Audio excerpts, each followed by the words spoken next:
My recollections of Alice is I loved it. The weather was perfect, even though it was hot. It didn't matter. I was a kid. I rode my bike around. I got to do everything I wanted to do. Cricket, footy. I played baseball. I played hockey. By 15, I was playing senior footy. So I jumped pretty quickly into senior footy. I got drafted along the same period of time, short period of time, that there was 4 or 5 father-sons drafted and in the system. So Matthew Richardson was already there.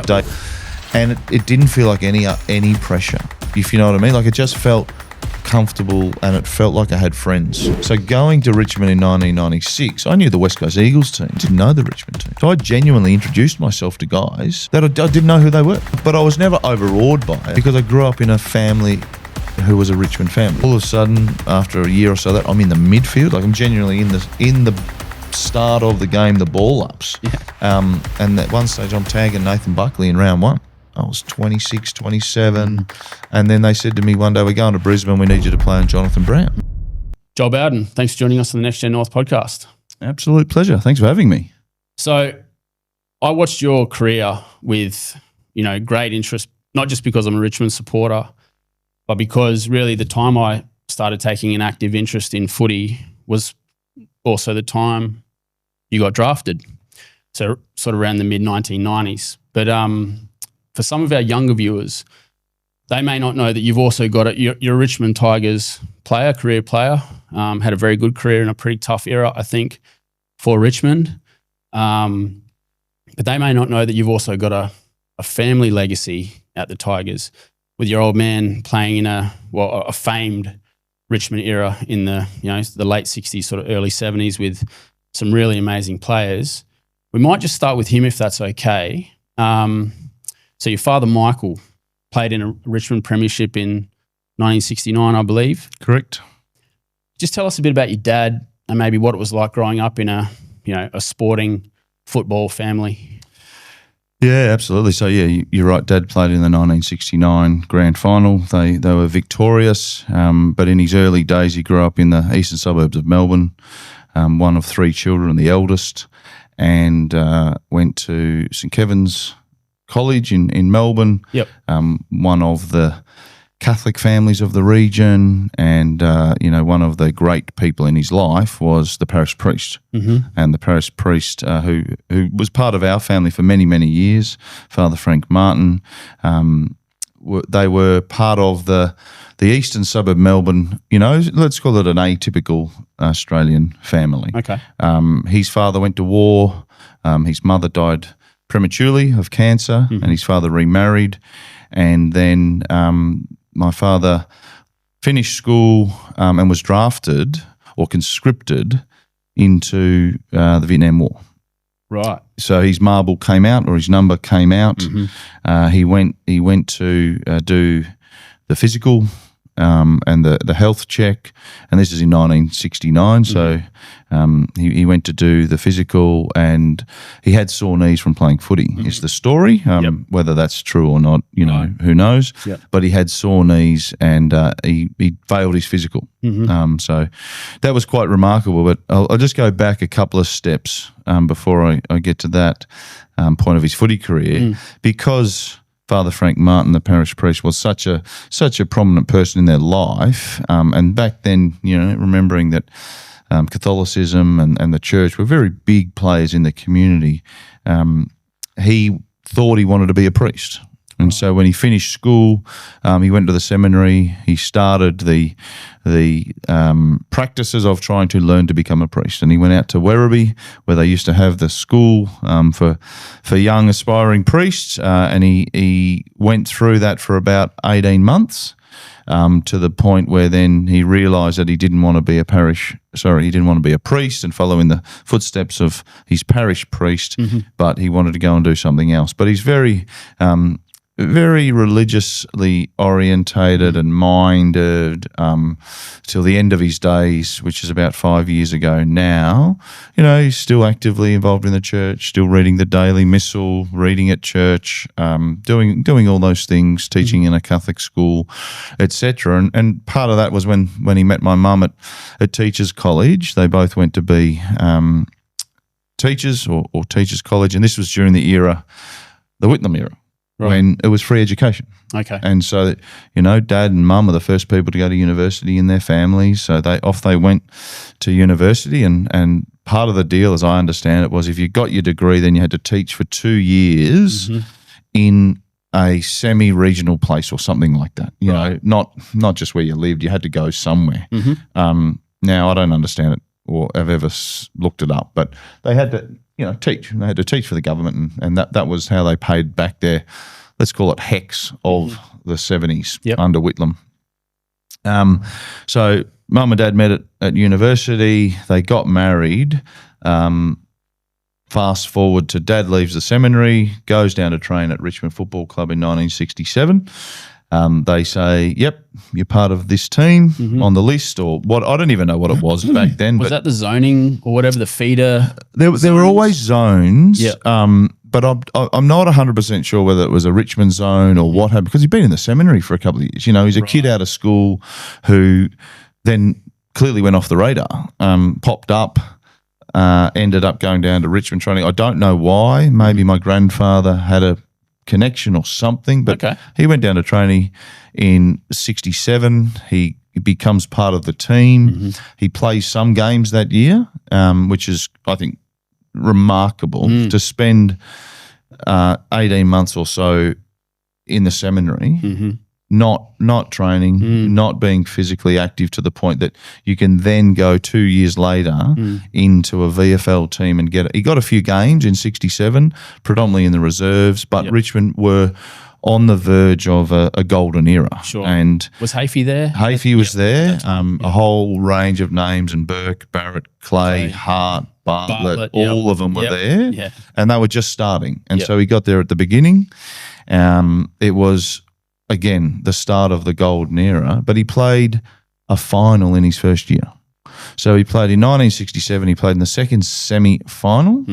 They won to go into the grand final, and he played as a ruck rover. He was a little bit smaller than me, 6'1". I reckon I got him by half an inch. Well, I'm sure I have. Not competitive at all in my family, but he played the second semi-final.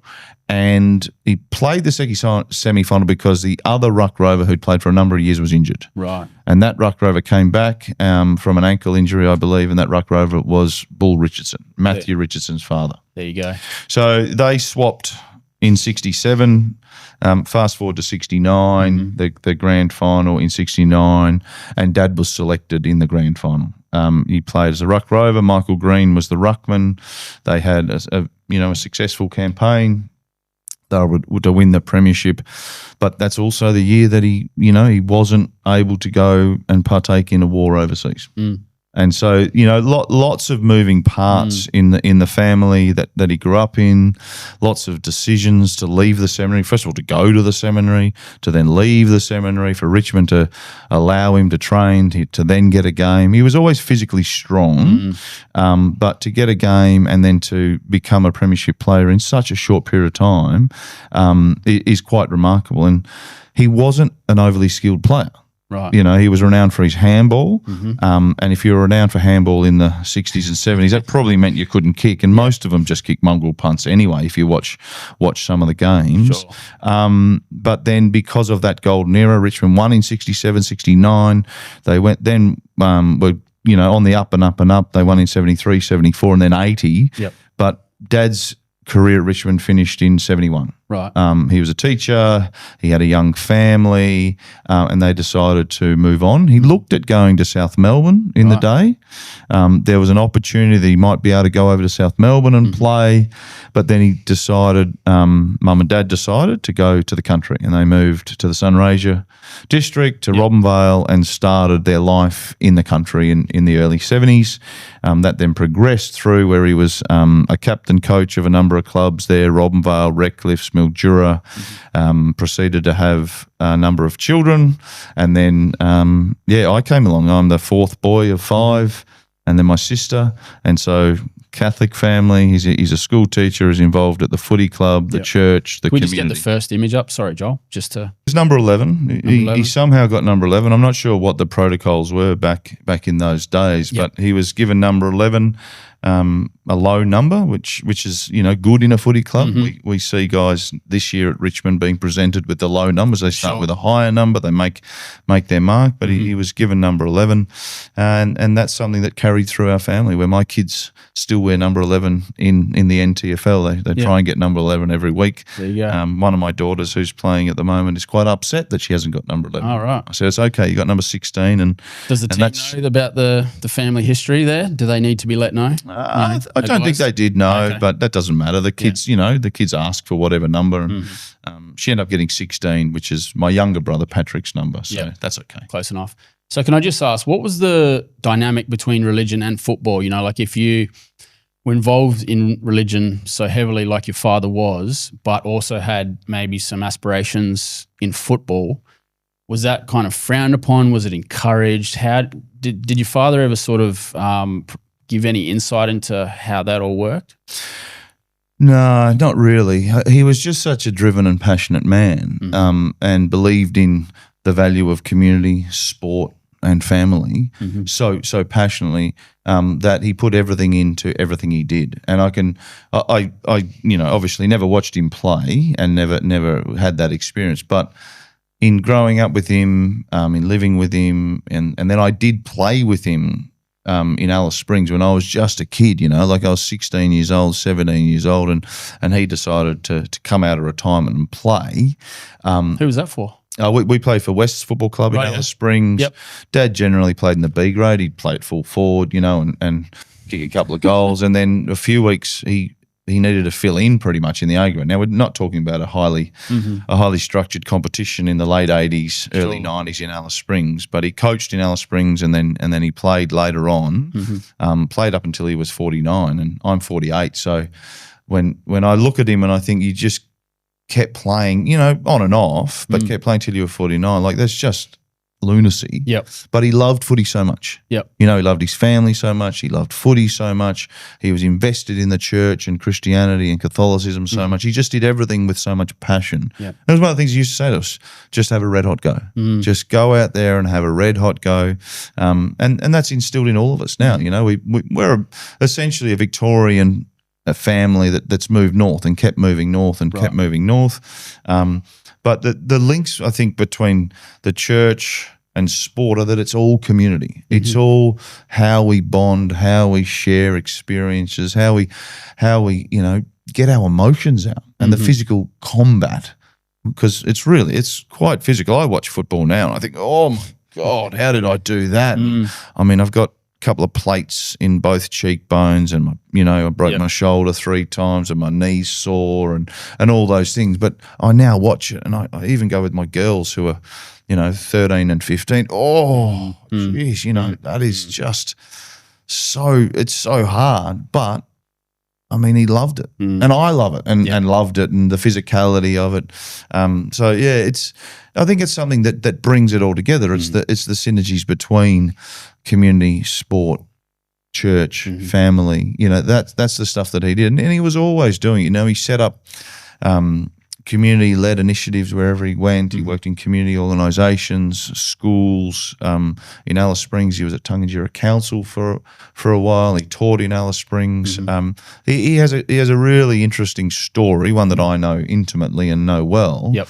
But culminated with him writing a book, or he did a PhD that then turned into a book about how the Aranda culture and for want of a better word, the dreaming and the spirituality of the Aranda people of Central Australia moulded and meshed with Christianity and Catholicism. Right. And what sort of person could possibly have that unique insight to write a PhD? One, you got to know deeply about the Aranda people and the spirituality of those people, which he did after 30 odd years living. To let you in, they let him in, but also being highly spiritual himself. So it ended up being converted into a book and published by one of his good friends just around about the same time that he passed away in 2020. Well, we've got another image. Can we just put the second one up, Tom? I think he's collecting a diploma or something there, and that's all talk us through that. So the family. The photo on the screen is obviously of my father, Michael. He's wearing his gown. That's when he accepted his PhD, his doctorate. Right. His doctorate of spirituality from the, I can't remember, the Divine something College of Divinity, or, it's just him in a nutshell, the name of the group. But from left to right, there's myself, older brother Rhett, older brother Kane, my father in the middle. He's my father's brother Frank. Frank is a number of years younger than Dad. There's about 10 or so years there. Right. And then my sister Magella and Sean on the far right. And so Frank's always been close with the boys because he was a bit younger than Dad. And so when Sean was born, Frank was still probably maybe not even a teenager. Right. So there's always been that really strong link. Frank's also a doctor, so he's looked after us forever. Yep. Any ailment, you can ring Uncle Frank on whatever time, whatever day. He's been the family doctor forever. So we went to Adelaide and we enjoyed that, celebrated that. And he's got MND there. He'd started to really waste away. This was late in his life. You can see his hands are starting to fade away. He's very, very skinny in that photo. And I don't think he could talk by that stage. He's holding a cloth because he started dribbling. Right. So it's probably, showing a lot of strength just going on that trip, right? He did until the end. He was, he's crazy, my father, absolutely crazy. We did the Grand Fondo in probably 2019. Okay. Now, the MND strain, if that's what you call it, but the MND that hit him was in his throat, and so it meant that he couldn't eat and he couldn't swallow. Oh. So he lost the muscles in his throat. They had to put a peg into his gut, and that's how he would feed. Right. So there's a really interesting photo down at the waterfront where we've done the Grand Fondo, not the full one. I did it with him once, the full one, and he couldn't walk for a couple of weeks after it. So we weren't doing that, but we do the Grand Fondo. He probably wanted to do the 50 or 60 Ks because that's what motivated him. Sure. We get back to the waterfront. There's a number of palm trees there. He sits himself down and plugs himself in. Gets the the tub of whatever it was. Sustagen or whatever concoction, and just feeds himself. Right. And he was really quite crazy. And that's what's led the Bowden family being in the Northern Territory. Like historically, Mum and Dad are from Melbourne. Yep. They kept moving north. We lived out in an Aboriginal community in the early 80s. Dad and Mum decided to take 5 boys out there. The only way I describe it is it's somewhere near Uluru. Right. When we lived there, it's called Ernabella, or otherwise known as Pukaja, and it's one of the 3 communities in that little area in South Australia, just south of Uluru. So we went out there for a couple of years, and that is the point in time when we all ended up heading north. Yep. We did go back to Mildura briefly, and then it was okay. Now we're going to Alice Springs, and that was from in the late 80s to today, when a number of us, Mum's still here, my sister, a couple of my brothers, Rhett's on the Tiwi Islands, principal of the Catholic College over there. Just as an aside, so that's Rhett second from the left there. I actually played a bit of cricket with Rhett. So that was 10 years ago. Yes. He must have been 40 then. Yeah, he's getting on now, so he probably would have been, But just in terms of the longevity component, like one game he smashed a double century and, was putting all the younger blokes to basically won the game off his own bat, literally. He was a very, very good cricketer. He was also a very, very good footballer. Yeah. Well, it seems like all of you guys were pretty handy in some regard. Like I'm just imagining the backyard cricket and the backyard footy games. Yeah. Must have been something to behold.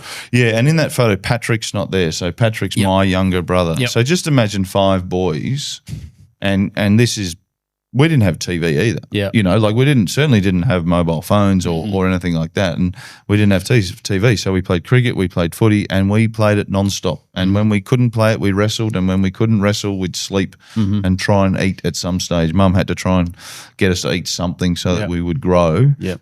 Some of my brothers, who you can see there, a bit shorter than myself, and Patrick's taller than me again. Okay. And they're all, they comment a lot, the other boys, that, we obviously got better food. Yep. That Mum and Dad must have got a little bit more money later in life and been able to feed us a little bit better. Right.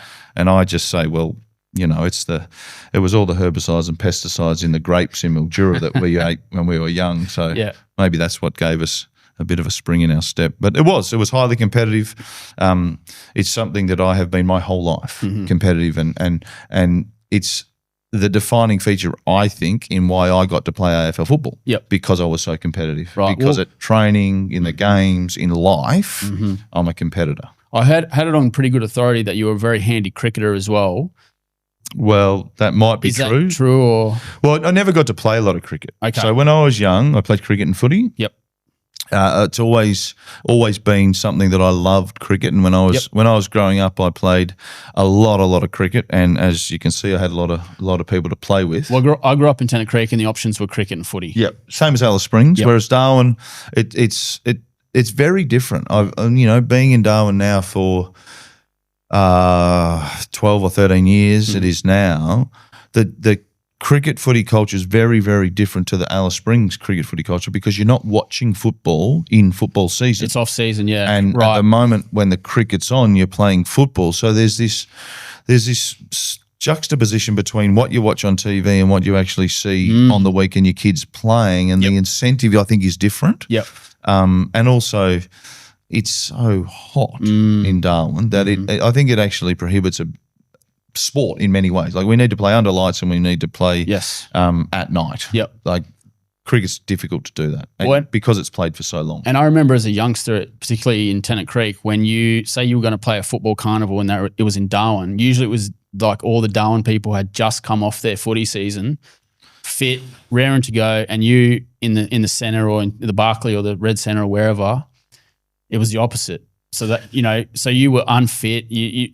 Did you ever experience any of that, so like with footy carnivals or cricket carnivals? No, because I left Alice Springs at 17 and a half. Okay. Like I got drafted. So my cricket career, which I didn't have, was when I was, let's say, 15, 16, 17, 18 at the most, right? I got drafted, I went to Melbourne and I played footy and really I had a few games of cricket in Melbourne, but I did represent the Northern Territory twice in the under-17s. I captained the Northern Territory to one of those carnivals. And the one that I liked the most is that I made 100 at one of those carnivals. Wow. I made 100. Jeez. We were playing at the Wacker, which was not well received by the other states. Northern Territory is the poor adopted lost cousin when you go away on a national tour, right? On a national carnival. And we played South Australia at the Wacker. I got 100 and a lot of the other states, the whispers that came back, why are the NT getting to play at the Wacker? And I say, well, you know what? I got nothing to do with that. But my one claim to fame is that I made 100 at the Wacker. That's amazing. Was there any other notable players that you played at that carnival with that sort of made it in cricket or footy? Yeah, Marcus North was there that year. Dominic Thornley, who played in New South Wales. There's a number of others who didn't quite go on to the heights. Simon Dart is a guy I knew from Victoria. But there wasn't the Ricky Ponting, or someone like that, like Michael Clark or Ricky Ponting. And the guy, I remember there was a guy from New South Wales who was like the standout, made 100 every match, but he never went on. So, I can't even remember his name. But it was a lot of fun. I played 2 carnivals, one in Adelaide, one in Perth. I played 4 footy carnivals, went away to 2 under-16s and 2 under-17 Teal Cup AFL carnivals. And that was the advantage, in my opinion, of living in the Territory. Because if I'd have been in Victoria, I mightn't have got into the squad. I might have been injured, and I certainly wouldn't have played 4 national carnivals. So the Territory is the land of opportunity. Well, in similar vein to you, I played, when I was quite young, rep cricket for the Territory, played 2 carnivals.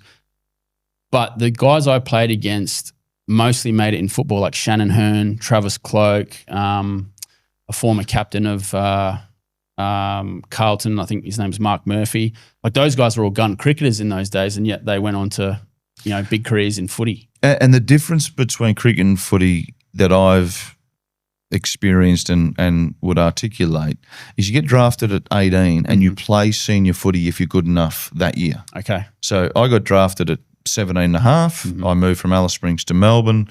I played in the reserves for the first 15 weeks, I think it was. Then I got asked to train with the seniors. This is when the seniors and reserves trained separately. Right. I got asked to train with the seniors. There was a couple of injuries, and I played my first AFL game when I was 18 years old.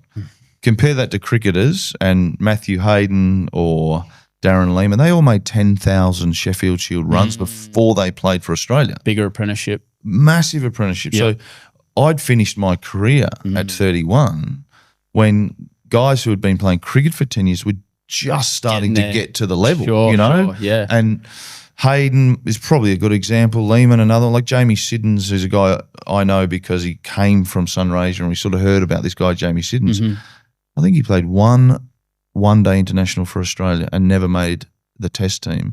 And he made something like 10,000 odd runs, was captain of South Australia, was captain of Victoria, all these things. Like cricket's so hard because there's 11, but there's only 2 openers. There's only one number 3, there's only one number 4, there's only 2 opening bats, there's only one keeper. So you've got to be the best of the best. Whereas footy, however many teams there are, 16, 17, 18, with hopefully there'll be 20. Big lists as well. Big lists, opportunities, and multiple positions, especially today, right? Everyone's a midfielder. Well, you started as a forward, right? I started in the back line. Okay. I started on the bench like everyone should. I started on the bench and I watched my first few games from the bench, and that was great. Who was coaching? Robert Wolsey. Okay, 1996. So he'd taken over from John Northey, is that right? Yeah, they'd done a swap. Yep. They'd done Bears, sorry, Bears. Teddy Bears at the time, maybe. Yeah, they'd gone. It would have been very close, I think. I think now the Lions, I played against Fitzroy in their last game at the MCG in 1996. Right. Well, so they would have been the Teddy Bears back then. What was that like? Sorry, just quickly. Was that weird? Was it a surreal kind of feeling? Not really. I didn't know any different. Okay. I was 18 years old. Sure. We played Fitzroy. It was their last game at the MCG. I remember I kicked a goal. I kicked it on my right foot, which I used my right foot twice in my career. One of them was, in that game. Right. And, as a kid, we walked off the field. I think we won comfortably. And, I went home. I was not aware of the significance of it, of the people who'd barracked for Fitzroy their whole life. Yeah. But obviously they merged and became the Lions, became a juggernaut within 5 years. But yeah, that was an interesting period of time, but I got a chance almost immediately. Whereas cricketers, they have to ply their trade for years and years and years and hope that Ricky Ponting or Matthew Hayden and Justin Langer don't occupy those top 3 spots. Yep. Damien Martin was sort of a similar one. Was like a territory boy that was a prodigy from what I've heard, and then sort of had to come the long way back to, played, got dropped, came back, Yep. And I don't know his record very well, but I don't think he would have played more than 50 tests. Right. Yet was an absolute champion. Probably the best technique I've seen, I reckon, in a cricketer. The problem was for Damien Martin, off the top of my head, at that point in time, you've got Hayden, Langer, Ponting, War. Pretty hard top 5 to get into. Yep. Now, Gilchrist comes along and bats 6 or 7. They're putting an all-rounder in. Tom Moody played for a bit. Like, it's very, very difficult. Yeah, unbelievable era.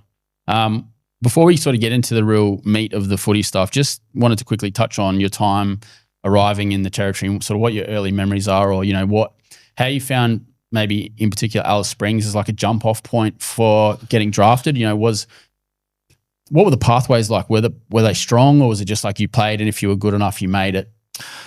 Look, I'm not really sure what the pathways were in the sense of what we know today of the AFL pathways.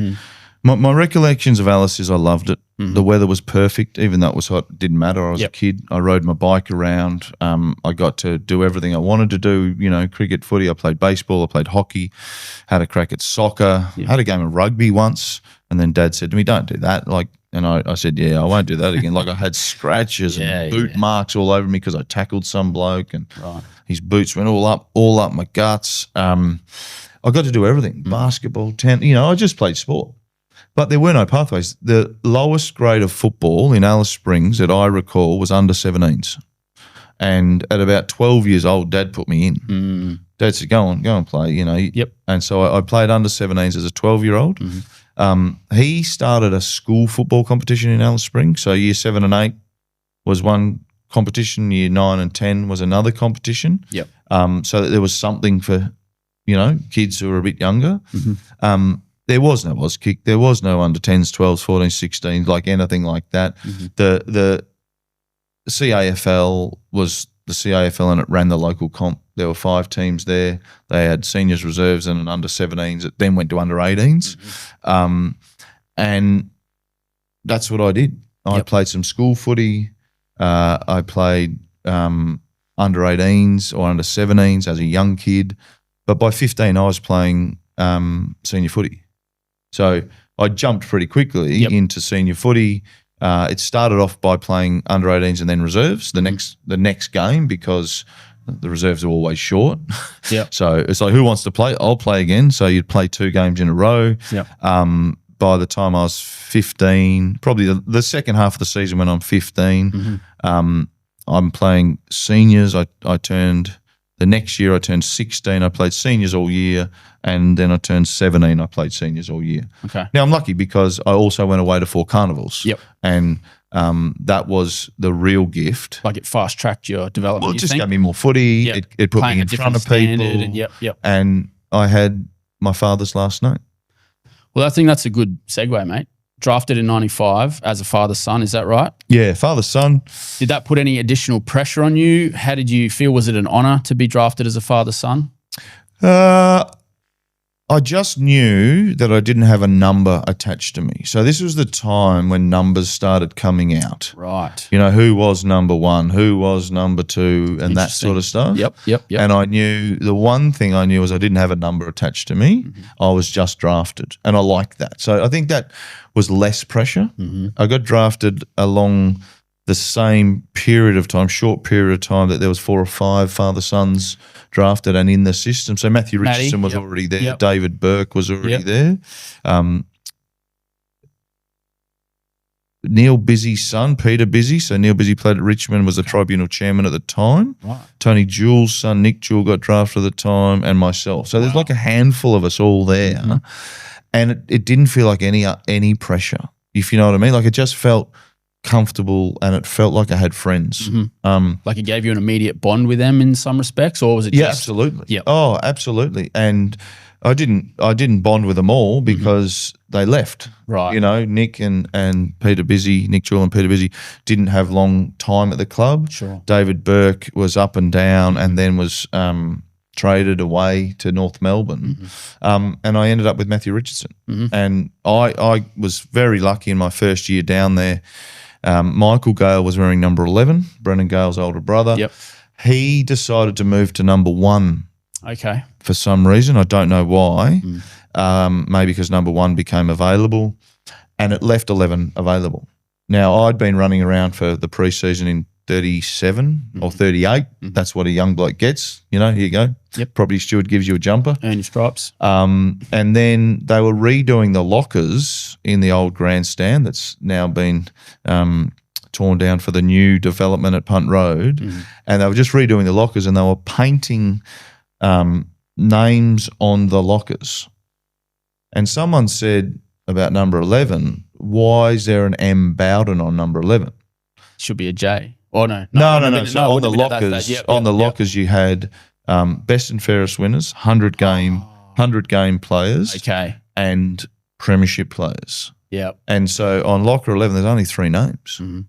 Bruce B. Monteith, the last captain in 1980, Michael Bowden, and I can't remember his name now.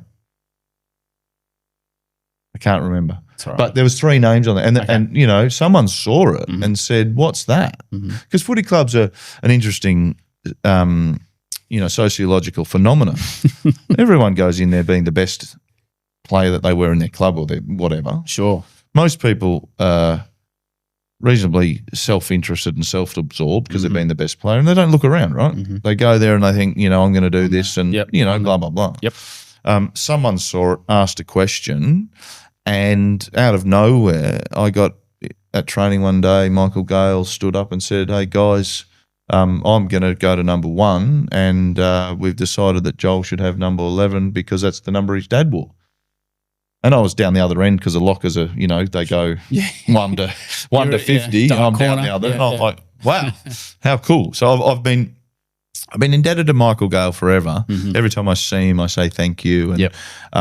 But I think it was probably a club decision that Michael, you know, he said, I'm happy to go to number one. This doesn't have significance for me.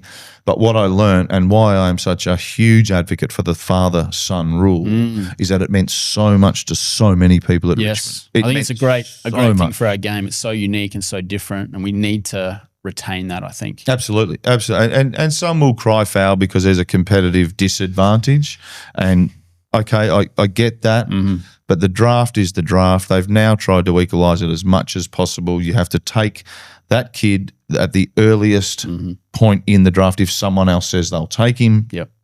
And so be it. The fact that Geelong had 5 or 6 during their golden era, you know, did give a lot of people that ammunition to say that this is unfair. Yep. But Richmond, while I was there, we had 5 or 6. They just weren't very good. You know, like we didn't have great success out of having 5 or 6. Not like a Geelong or, you know, one of those, like where they've just absolutely nailed every single one of them. That's right. Yeah. Having 2 or 3 Ablets play at your clubs, you know, Hawkins, you know. Phenomenal. Yeah. Scarlett, pick the eyes out. even Blake, who, you know, doesn't get much credit, but he was a good player. Yeah. You know, a good player. Is he the ruck? Was he the ruck? Yeah, the premiership ruckman. Yep. So yeah. So that was you know, a really good start. Yep. But I had no idea. I'd come from Alice Springs where I'd never trained. Yep. My first run, we went for a run around the tan and then back around. Yeah. Continuous. So it's, you know, a decent run. I don't know. Call it 6 or 7 Ks. Right. I came in with Greg Deere, who was the ageing ruckman. I remember Greg. Yep. I was last. Yep. With him. Right. And I thought, right. Bit of a wake up This call. is hard. I'd never run before. Right. The most. Is that right? Oh, the furthest I'd run was on the footy field. Yeah. We never trained, as in we never did long distance run. Without a footy sort of thing. Yeah. You know, the most I'd probably done is 5 laps of the oval. And I remember sometimes trying to do 5 laps of the oval before training. Like, I was a kid. I had no idea. My body wasn't attuned to being physically punished and being able to hurt and be able to recover. And the first few years, I was exhausted, absolutely exhausted. We did a lot of work. I had a good group of mates there. You know, we all started together. And we were in the gym as often as we could. I did an AFL traineeship, so I was hanging around with the guys. And my God, we ate. I learnt to eat food. You know, I thought I was probably a good mum. We were probably all good eaters when I was at home. Yeah. You learn to eat. You would have been lifting and running. Running, everything. Yep. And you sleep so much. You know, 13 hours is not uncommon when I was playing footy. Is that right? Oh. Just because you were so knackered. You're exhausted. Your body's exhausted. Yep. And the number one thing you have to do is recover. Yep.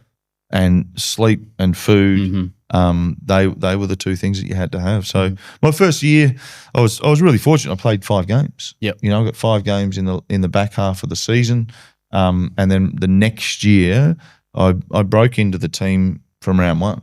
Like, and then that was the trajectory. And I started on a halfback flank. Yep. And later on that year, I went and played in the forward line for a bit. Yep. What were those first few training sessions like? Was there a moment where you're like, wow, welcome to the AFL? You know, was the ball zipping around? Was it physical? You know, develop like men in and around the contest? Like, what was that kind of environment like for a young kid? Yeah, they were much bigger physically than me, obviously, and much bigger than anyone I'd hung around with. But at the same time, they were bigger as in they had bigger muscles. Yep. I'd played senior footy since I was 15. Right. So I was used to men, and I'd been cleaned up so many times playing against men, and I knew that when you get cleaned up, it bloody hurts. So in that sense, I think playing senior footy was a good precursor to going into the AFL. Right. My running capabilities were terrible. I was reasonably fast, but I couldn't sustain it. But on top of that, in Alice Springs, there wasn't television like there is today. We had ABC, and then Imparja came in, and Imparja would play 1 game of footy, and it would be the match of the round. Yep. Now, in the early 90s, West Coast were the dominant team, Sure. with Geelong and a few others. Yep. But Imparja, from my memory, used to play West Coast Eagles more than anyone else. Right. Plus, they played in final series for 4 or 5 years. Yep. So going to Richmond in 1996, I knew the West Coast Eagles team. I didn't know the Richmond team. Right. So I genuinely introduced myself to guys that I didn't know who they were. And like they were established. They were still Chris players. Naish. I walked up to Chris Naish. I said, "Oh, hi, my name's Joel." And he shook my hand. He goes, "Oh, g'day, I'm Naishi." And I'm like, "Oh, g'day, man." You know, went over to someone else, hello, at training. But I was never overawed by it. Right. Because I grew up in a family who was a Richmond family. Yep. My brother Sean had been drafted to Richmond previously, and I'd met a number of people. Like, we'd been to the club, we'd been to the MCG, we'd been to training. I was going to ask, were the Mick Moldhouses and the Neil Balms and those of that ilk around you maybe more than they would have otherwise been? No, they weren't. Okay. And Wolsey wasn't a Richmond alumni. Northey was, right? But Northey was. So I went to training in 1995. Yep. And I met a few guys then. But I knew, for instance, I knew Brendan Gale. I'd met Brendan Gale because Sean played with Brendan Gale. Right. And that's actually probably the genesis of the reason why we're still mates, because I met him when I was so young. And then we continued that legacy through the Players Association and everything else when he came back to Richmond and all that sort of stuff. So it was hard. Like, training was bloody hard.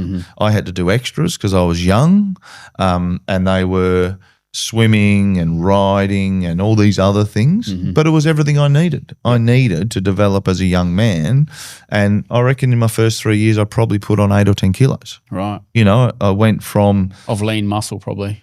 I hope so, but well, if you're going to be running that much and lifting that much, you can't, can you? There was a group of us who were all trying to lift 100, bench press 100 kilos.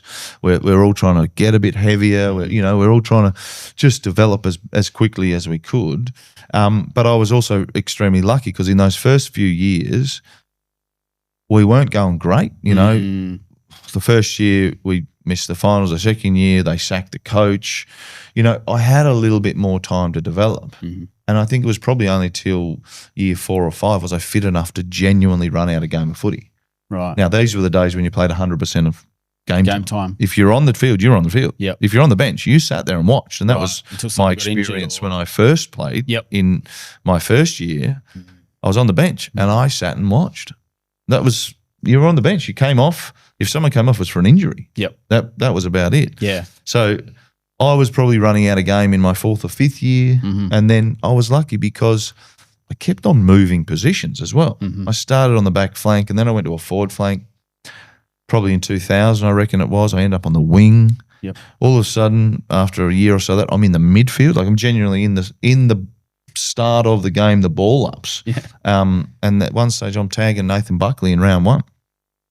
I then moved inadvertently to the half-back flank one game because we had I think I had started on the forward flank. Something happened with matchups. I ended up on the wing. Something else happened. I ended up on the back flank against the Western Bulldogs at the MCG, and I played on Daniel G and Siracusa. He's still around coaching. He's a friend of my brother's. They got drafted at the same time to the Bulldogs, and I knew him well because we used to hang out together.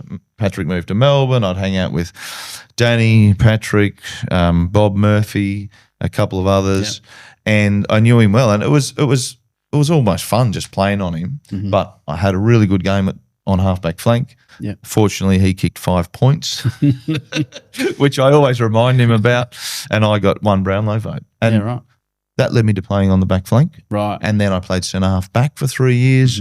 Last couple of years of my career, I ended up going back forward. So I moved around everywhere, and my height was handy because I wasn't too small that I couldn't play centre half back. I probably shouldn't have played centre half back, but I did. I wasn't too big, so I was only going to be a key position player, and I was able to move around. I wasn't so fast that was all I had, but I wasn't slow. I sort of just fit the mold, I guess, of a adaptable utility. In a team that was we were very ordinary, right? We made the finals once in 2001. Apart from that, my 14-year career, we didn't make the finals, and that's disappointing in hindsight, but that's probably one of the reasons why I was able to have a 14-year career rather than a bit shorter. Do you think the halfback flank was your most natural position? And what was it about it that made you play so well there? Was it because you're getting the footy kicked almost straight at you? So everything's in front of you, and probably in hindsight, it was because it was at a point in time in my career where I was capable I was competent, and I was confident. Right. And that's why I mentioned Danny when I played on him. I always thought I was better than Danny. I was bigger than him. I played on him. I was like, you know what? I can beat you. And footy is, my favourite saying is, footy is 80% mental and 60% physical. Right. And some people say, well, that's 140%, Joel. I'm like, exactly, right? I think it's all in your head because physically everyone's about the same. Yep. Like some blokes are faster. Chris Judd was faster than everyone, right? Gary Ablett had greater agility and just get away from everyone. Yes. Jonathan Wilson was braver and stronger, and Nick Roy-Wright was taller, or whatever it was, right? But mostly it's in your head about whether or not you can actually go out there and compete. And at that point in time when I moved to the back flank, I'd had an apprenticeship of, say, 7 or 8 years.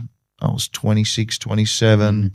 And then they said to me one day, we're going to Brisbane, we need you to play on Jonathan Brown. I said, really?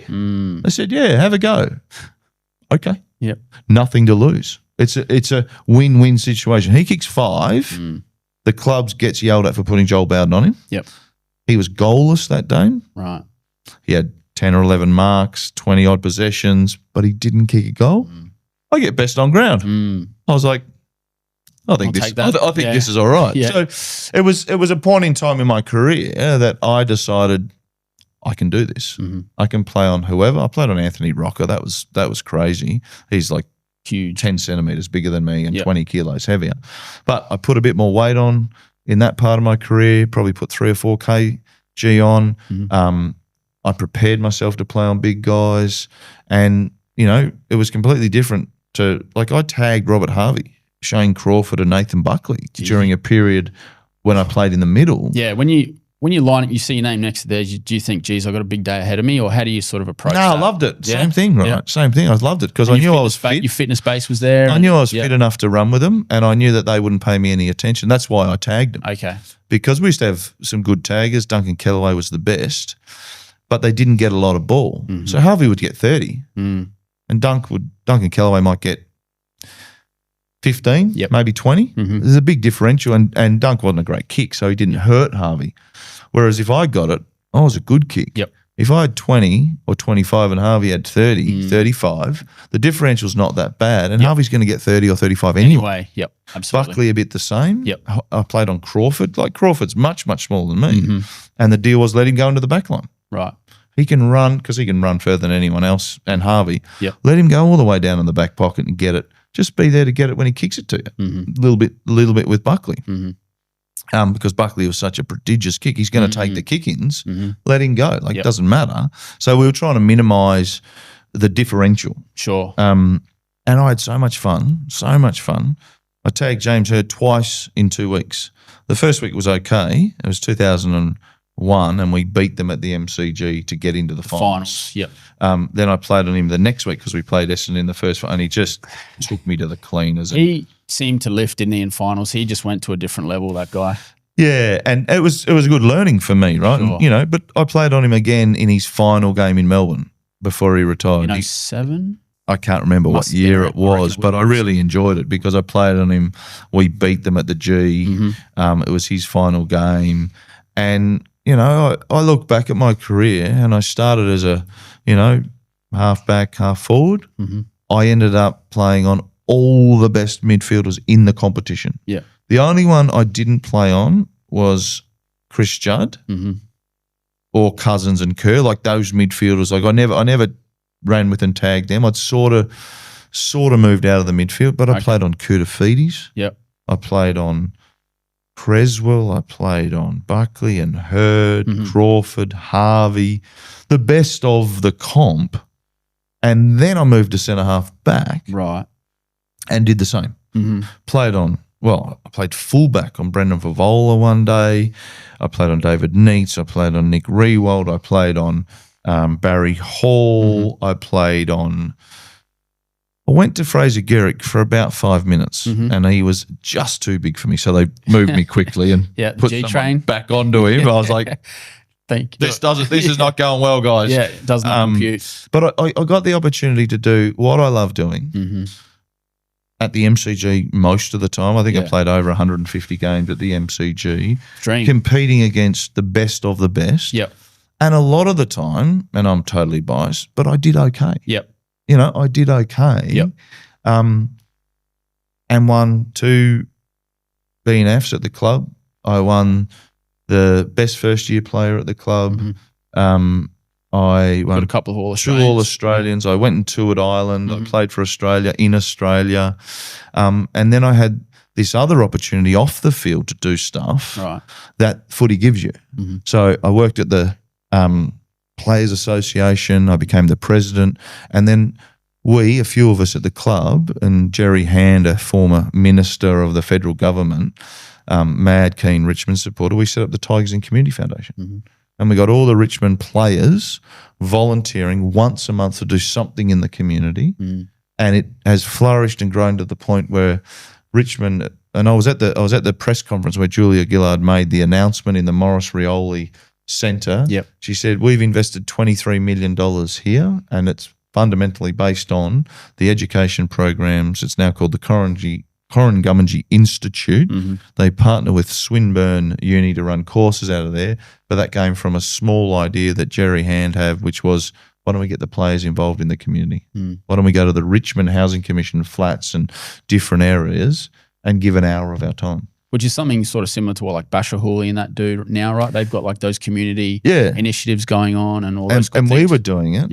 And I was leading it. Right. And I had 45 players on the list, all volunteering an hour a month at different charities or different community groups.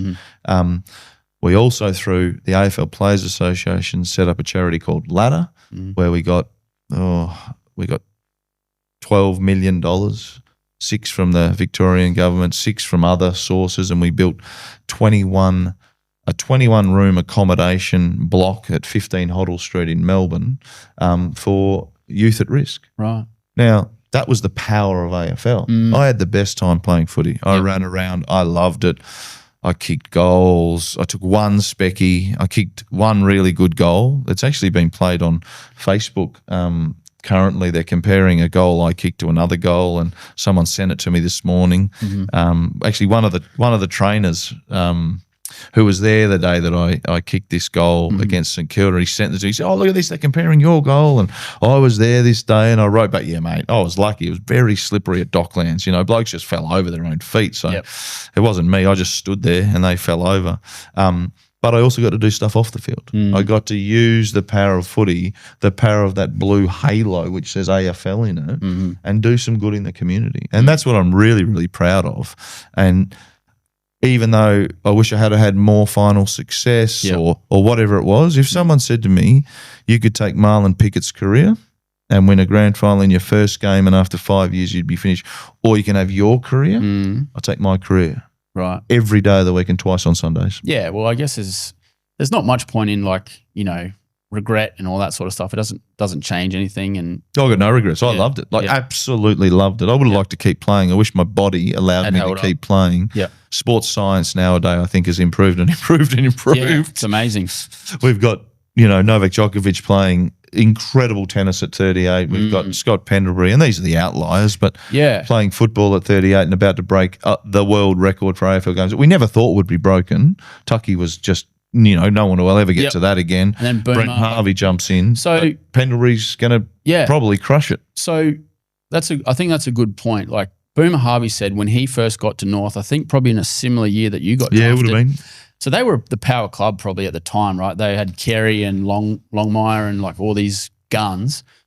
He said when he first got there, it was like a couple of days a week job. And that was when they were a power club. And then he said by the end of it, he was spending almost every waking moment of his at the club training, rehab, whatever the initiatives that the Kangas were running at the time. Is that how you saw that transition through time as well? Yeah, absolutely. Absolutely. So 96, when I got there, I did an AFL traineeship. We'd go to school in the morning. We'd finish, 2 or 3 o'clock. We were in South Melbourne in this little TAFE little thing spot, right near where the casino is now. So we were in this little school. We'd finish and then we'd drive to Punt Road and we'd have a kick around for a bit because the blokes didn't get there till 4:30. Training was 4:30 in 1996. Jesus. And we'd wait around, we'd be waiting around. And I still remember Paul Broderick running in because he used to work at AMP. Yeah. Greg Deere running in because he was an accountant. Jamie Tate running in because he was an electrician. Right. Running into training. It still wasn't quite fully professional. Like only probably the top level guys were. Oh, not even those guys were professional. Right? Everyone was doing something, you know. Matthew Richardson, Scotty Turner, a few of them, they worked at the Rose Hotel in Fitzroy to pour pots, right? They were pouring beers for Dave and Glenda, who owned the Rose Hotel. And then by 2000, Danny Frawley started coaching at Richmond. The change was noticeable. Right. We moved to training at 2 p.m. rather than at 4:30 or 4. Yep. We started doing early morning sessions at 6, and then Blake said, why am I getting up at 5:30 in the morning to come and do a 6 o'clock session? I don't work. All right, well, let's do it at 9. Right. And then, hang on, no, let's train at 10 or 11, and then you can do your weights after that. And then we need recovery. Then we got a pool at Richmond, and then we got masseurs. We used to have masseurs come to the club, physios at the club, all this different stuff. And by the time I finished, it was a full-time job. Right. Like I had a couple of kids just before we left when I finished playing, and I used to leave in the morning with my bag and leave at about 8:30, give or take, and go to work. And I'd get home at 3 or 4, give or take. Shit. You had to have a break in the middle of the day for recovery. So after you'd train, so we'd do ball work in the morning, and that would be 2-hour session. They'd tell you got to go and have something to eat. You got to go and rest for a little bit. And then you'd go back and you'd do a weight session or a swim session or a boxing session or a cycling session or a something. We used to go and do yoga sessions. You know, we'd go and do all this sort of different stuff. And I can only imagine if that was in 2009, which is 15 or 16 years ago, there would have been an exponential change in professionalism to what it is today. Right. Which is hence why Pendlebury can keep kicking around. Why Steel Side Bottom can kick a 55-metre goal in a grand final in the last quarter against Brisbane a couple of years ago and change the course of the game. Yep. At what, 30-odd? He would have been 33, I reckon then. He's now 35. Yeah. And he doesn't look like stopping. No, he's gone well. Actually, I've got a photo of, can you put up number 3, Tom, of Danny Frawley? And I think that's you in the background there. Yeah, that's a bad photo of me. Well, I couldn't find any with you and Spud. It was a bit difficult. What are your memories of Spud? You say, you know, the footy program started to change around about the time he came in. Was that him? Was that just footy in general? You know, more sports scientists and what have you? And what was your relationship like with Spud? Yeah, I had a really good relationship with him, really good, and early. I had a really good relationship with him. It all went badly towards the end, and you know, God bless him. And he had a number of issues, and I think towards the end, it really went off the rails. But for the first few years, it was fantastic. Now he was young. Yep. He'd come from Collingwood, where he was assistant coach, in St Kilda, where he was a great player, great captain, great leader, and him and his wife especially, and their kids, you know, I see the photos of Anita and the kids now. I saw them grow up. Right. You know, they were young little kids and they grew up at the footy club. They were there for 5 years, and it was a real family club. And Anita did a lot of that work, and Danny was the leader of the club, but he also put good people around him. And we had a really good fitness guy, as we called him back then. We had good support. We had a good weights guy who helped. You know, we had all those things in place, and it was a really good time. And we made the finals in 2001. We had a really good year. And you played well too in that final. I played okay, but the season was predicated on winning close games. Right. You know, we won, I don't know however many, but we won enough close games that got us into the finals. And we won a final. You know, we won a final against Carlton. I had my best season to date, but I had my best season to date because we were all playing well. Yep. We were all playing well. We had a number of older guys who were in their last season, actually. I think Paul Broderick and Brendan Gale retired at the end of that season. Yep. And then unfortunately their retirements and a number of players who might have fallen off, you know, just come off the top a little bit. We didn't replace Benny or Brodders as well as we could have, and we were chasing. Yes. We thought, hang on, we've finished in the top 4. We're chasing it again. We should be pushing. Rather than what we did after Danny was, you know, talked about process a lot. Right. Be process orientated rather than result driven. Okay. Because we were chasing a top 4 spot rather than saying, you know what, each contest, each quarter, each game. That's how we accumulate, and that's how we can get into the finals. And I don't know what's right or wrong, but the 2001 season, we won a lot of close games. The rub of the green went our way, and we were able to have a wonderful experience. The only problem is we went to Brisbane to play in a preliminary final, and they were going okay. Legendary side, yeah. So you mentioned there was some trouble, with I guess Spud in the later stages. Was it noticeable? Some of maybe the mental health issues, were they starting to become manifest, or was it just was it other signs, or what were you seeing? It's only in hindsight, that you think that potentially there was. Yep.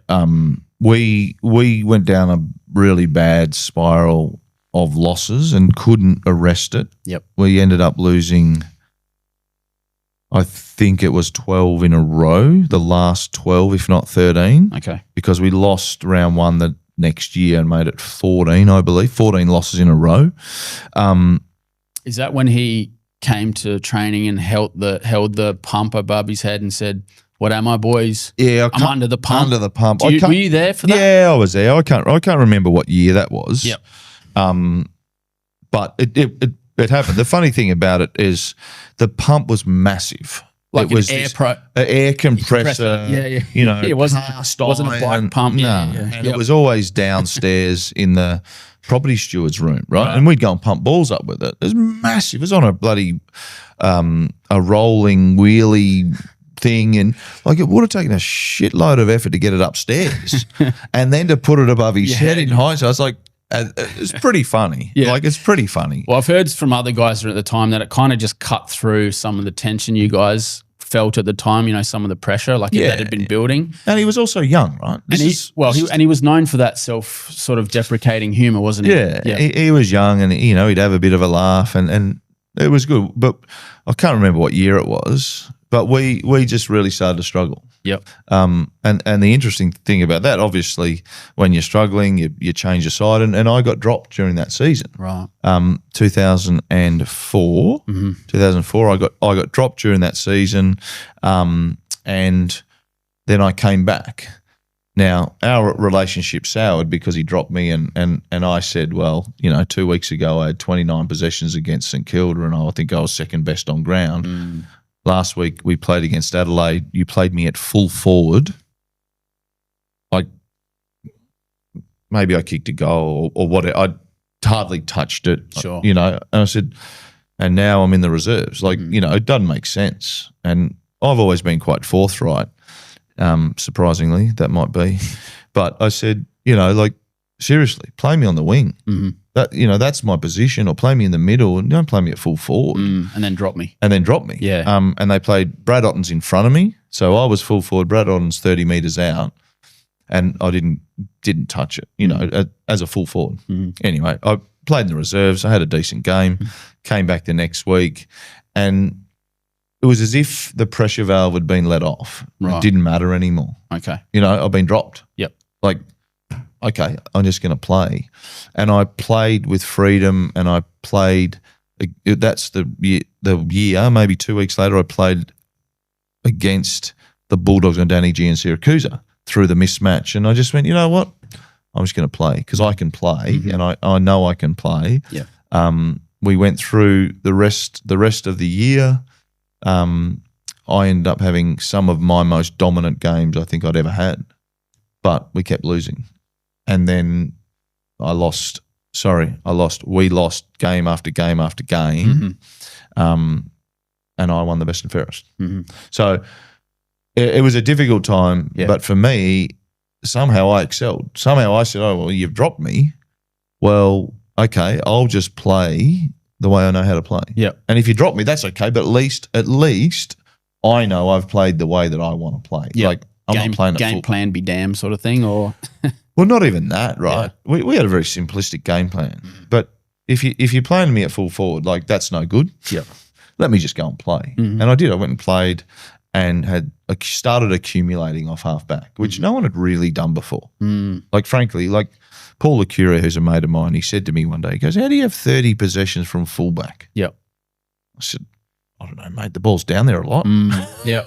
I take the kick-ins. I always chip it to myself. That, there's a few stats. He goes, no, it's crazy. Yeah. Like, how do you get 30?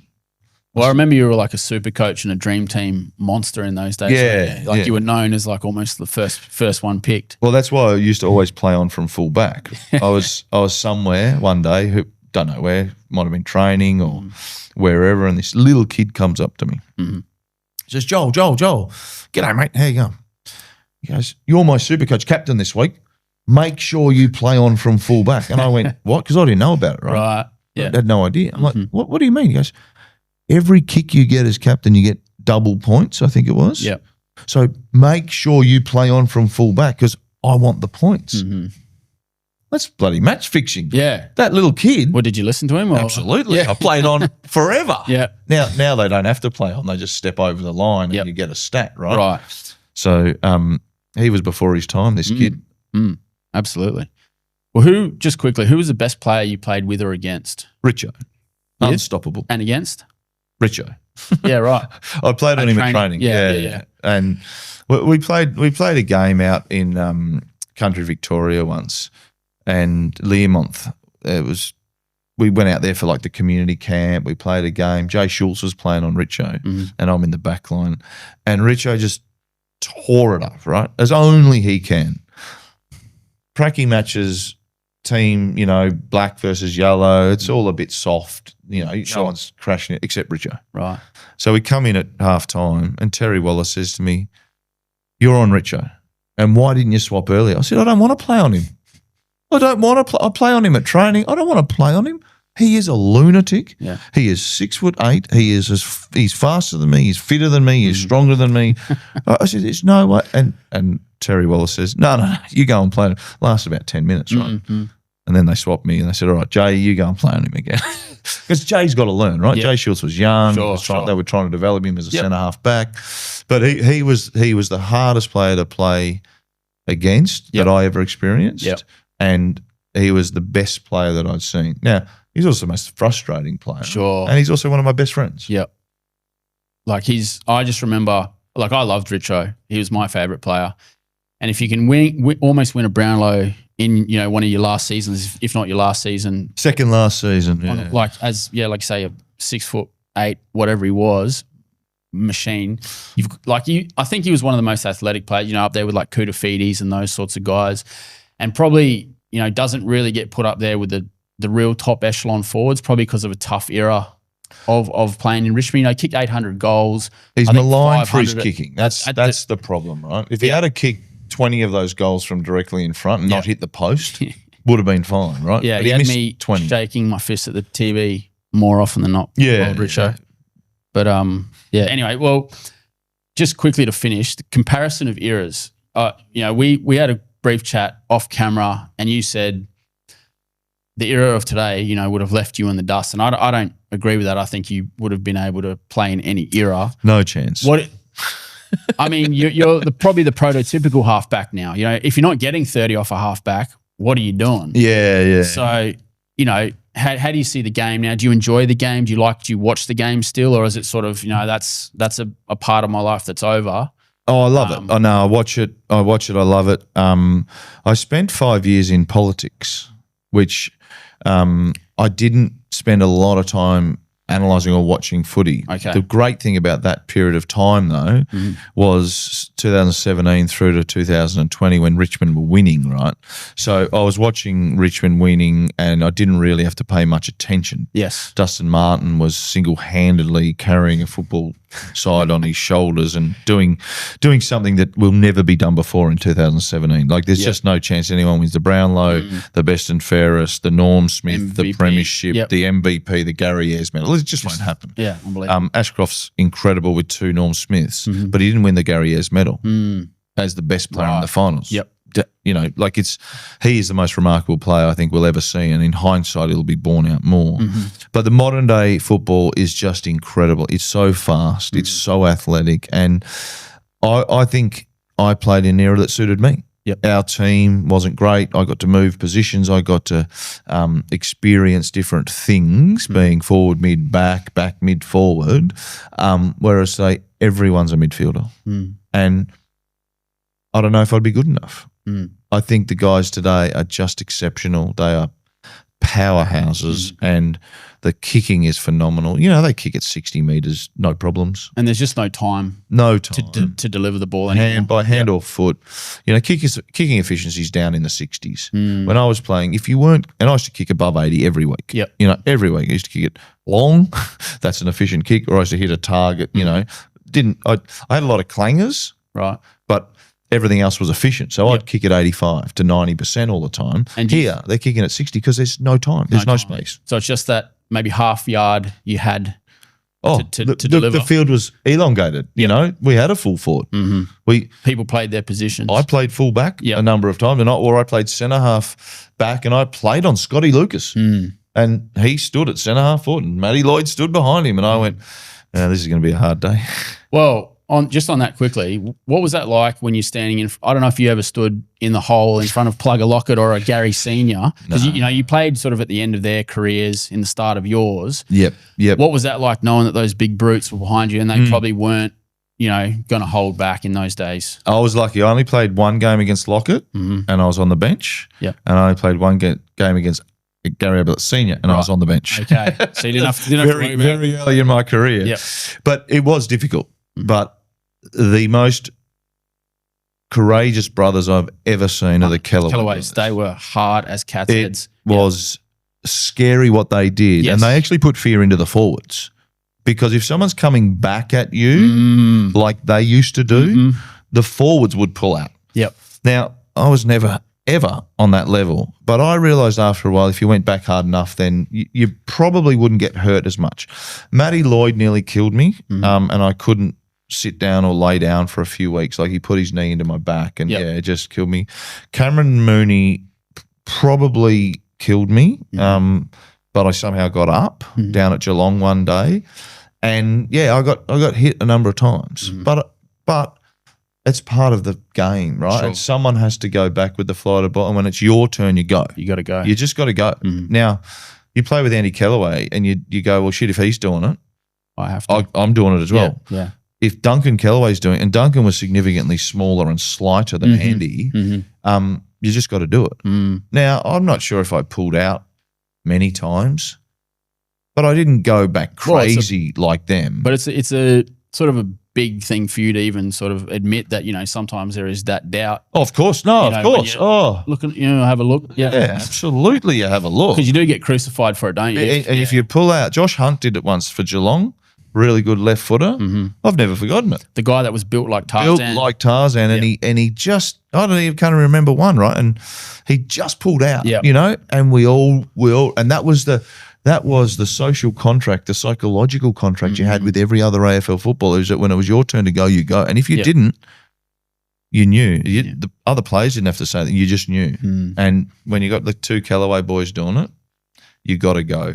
And I probably didn't go a lot, but I went a few times. I took a mark to save a game once in Port Adelaide. I took another mark going back against Collingwood one day, and I remember the finance guy from the Richmond Football Club, who said nothing, right? He was a finance guy. He did the books at Richmond. I saw him the next week, and he said, "Joel, that was a fantastic mark." And I knew exactly what he was saying. He'd never spoken to me before, ever, right? I'd go and see him because I always wanted, to get a bit of money or whatever it was. And I'm sure he got sick of us going into his office and say, could I get an advance, or can I get another flight home to Alice Springs, please, or whatever it was. But when he said that was a fantastic mark, I was like, wow. Like that, I went back with the flight of the ball, deep in the back pocket in the punt road end, and I marked it. And they notice. And they're the things that count sometimes more than absolutely 30 touches or 5 goals, because it's respect. And I don't think people would say I was the bravest of players, but I didn't pull out that often. I had a crack. And I tried. I was a good trier, I reckon. If they had a footy card of me now, it'd be, Joel Bowden, good trier. Left footer, good trier. That's all you can Played ask for. utility, good trier. Well, look, noting time, I know you're a busy man. I'll finish on this one because I've got a lot more questions, and I could talk footy with you, honestly, for hours. What was harder, footy or politics? Well, I've got lots of time to talk about politics. Footy was harder. I might have to get you back on the podcast. Yeah, footy was harder because of the physical elements of it and the pure exhaustion. And at the end of the game, being just spent, then having to recover, and physically.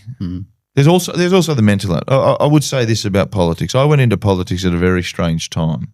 Because COVID occurred and was declared just weeks after I entered politics. It was a by-election too, wasn't it? I had a by-election. We won. During that period of time, the Chief Minister had a heart attack.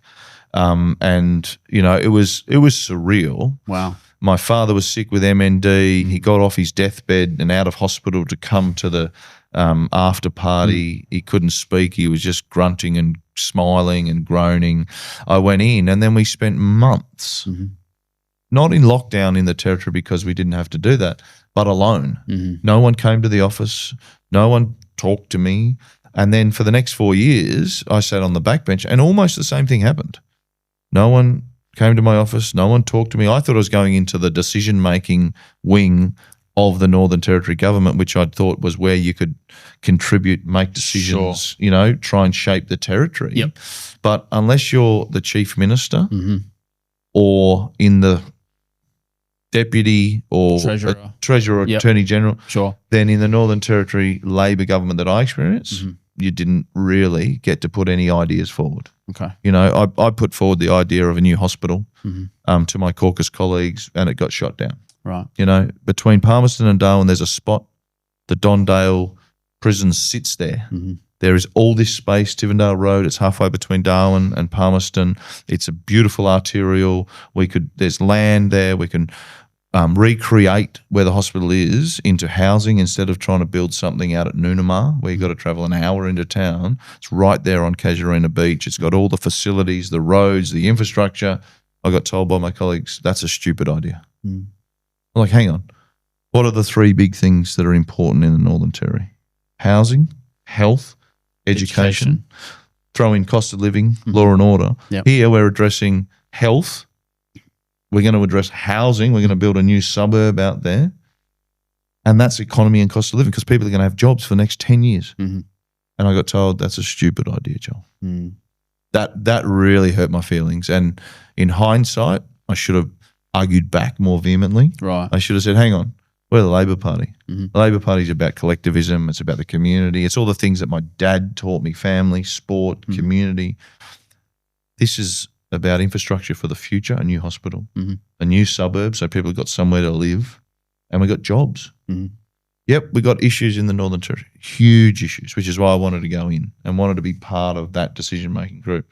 And not being part of that decision-making group and being shot down with an idea, I think, that talks to Labor values, health, education, critical infrastructure, safety nets. How do we look after people more often? I was really disappointed with that. And then we get voted out because we were so bad. Right. Because we didn't have clear policies and a clear ideology of what we believed in. We end up not believing in anything. And then we had a Chief Minister who publicly said, I got into politics because I don't like politics. Like it was the most bizarre ad I've ever seen. Okay. So we should talk about politics. Absolutely. Someday. Well, that sounds like there's a much bigger conversation to get into there. But look, we'll end it on that note. Joel, really appreciated this one, mate. As a Richmond fan, I really thank you. And just a footy fan in general and someone that wants to see the best for the territory. We appreciate your time, mate, and all you've done for the territory. So, look, if we can get you on, if you're happy to come on the podcast again, we'd love to have you. No problems. Awesome. Well, guys, like, subscribe, helps us with the algorithm, and we'll see you again for the next episode of the NextGen North podcast. Cheers, guys. See you next time. Thanks, mate. Appreciate it.